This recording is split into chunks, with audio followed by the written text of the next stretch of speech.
গ্রামারের উপরে প্রথম যে ভিডিওটা বানিয়েছিলাম সেখানে আমরা ওয়ার্ড এবং সেন্টেন্স সম্বন্ধে আলোচনা করেছিলাম।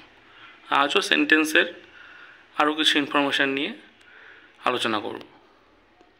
যেমন এখানে একটা এক্সাম্পল দেওয়া আছে সেন্টেন্সের, ইউ লাভ ফ্লাওয়ার্স। এই একটা সেন্টেন্স, এই সেন্টেন্সকে কটি অংশে ভাগ করা যেতে পারে? দুটি অংশে, একটা সাবজেক্ট অংশ, একটা প্রেডিকেট অংশ। তো আজকের বিষয়ের মধ্যে থাকছে সাবজেক্ট এবং প্রেডিকেট। সাবজেক্টটা কী জিনিস? যেটাকে বাংলায় বলে উদ্দেশ্য। মানে একটা সেন্টেন্সে বা বাক্যে যাকে উদ্দেশ্য করে কিছু বলা হয় তাকে বলে সাবজেক্ট। ইউ লাভ ফ্লাওয়ার্স, তুমি ফুল ভালোবাসো। এখানে কাকে উদ্দেশ্য করে কথা বলা হচ্ছে? তোমাকে। তাই এটা একটা সাবজেক্ট। আর একটা হচ্ছে প্রেডিকেট। এটাকে বাংলায় ব্যাকরণে বলে বিধেয়। প্রেডিকেটটা কি? সাবজেক্ট সম্বন্ধে যা কিছু বলা হচ্ছে তাকেই বলে প্রেডিকেট বা বিধেয়। তাহলে এখানে সাবজেক্ট হচ্ছে ইউ। ইউ সম্বন্ধে কি বলা হচ্ছে? যে ফুল ভালোবাসো, তুমি ফুল ভালোবাসো। তাহলে লাভ ফ্লাওয়ার্স, এটা হচ্ছে প্রেডিকেট। তাহলে সাবজেক্টটা কি হলো? যে সেন্টেন্সে যার সম্বন্ধে কিছু বলা হবে তাকে বলে সাবজেক্ট, আর সাবজেক্ট সম্বন্ধে আর যা কিছু বলা হয় সেটা হচ্ছে প্রেডিকেট। এটা এখান থেকে আরেকটা জিনিস আমরা আলোচনা করব, সেন্টেন্সের কনস্ট্রাকশন। একটা সেন্টেন্সটা কীভাবে তৈরি করছি। এই সেন্টেন্সটা যদি বাংলা করি, তুমি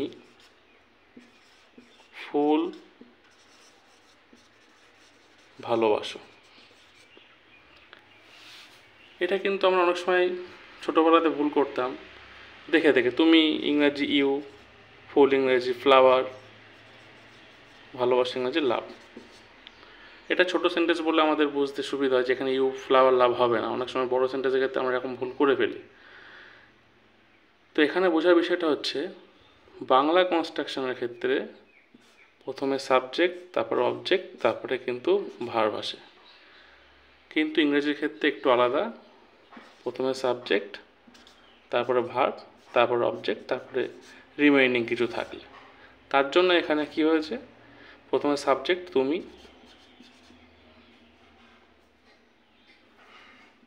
তারপরে ভার্ব ভালোবাসা লাভ, অবজেক্ট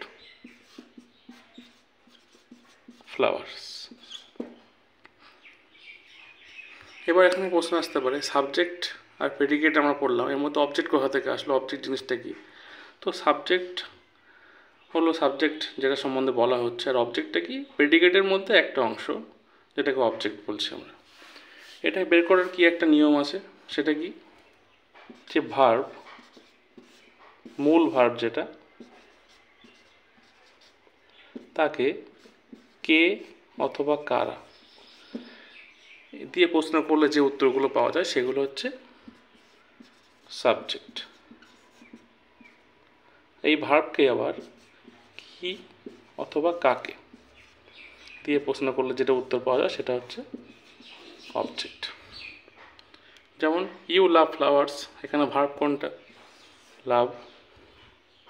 তাহলে একে প্রশ্ন করি, কে ভালোবাসে? তুমি। তাহলে এটা সাবজেক্ট হয়ে গেল। এবার প্রশ্ন করি, কি ভালোবাসে? ফ্লাওয়ার্স। তাই এটা অবজেক্ট হয়ে গেল। তাহলে এখান থেকে আমরা সাবজেক্ট অবজেক্ট বের করতেও শিখে গেলাম। তো আজকে আলোচনার বিষয় থাকলো সাবজেক্ট প্রেডিকেট, তারপরে সাবজেক্ট অবজেক্ট, এবং বাংলা সেন্টেন্স কনস্ট্রাকশন, ইংরেজি সেন্টেন্স কনস্ট্রাকশনের মধ্যে যে সামান্য ডিফারেন্স সেটা সম্বন্ধে। আশা করি ইনফরমেশনগুলো উপকারী হবে। ভালো লাগলে লাইক করে চ্যানেলটাকে সাবস্ক্রাইব করবেন। আশা করছি এর পরবর্তী সিকোয়েন্সের যে গ্রামার চ্যাপ্টার সেটা নিয়ে খুব তাড়াতাড়ি ভিডিও দেবো। ধন্যবাদ।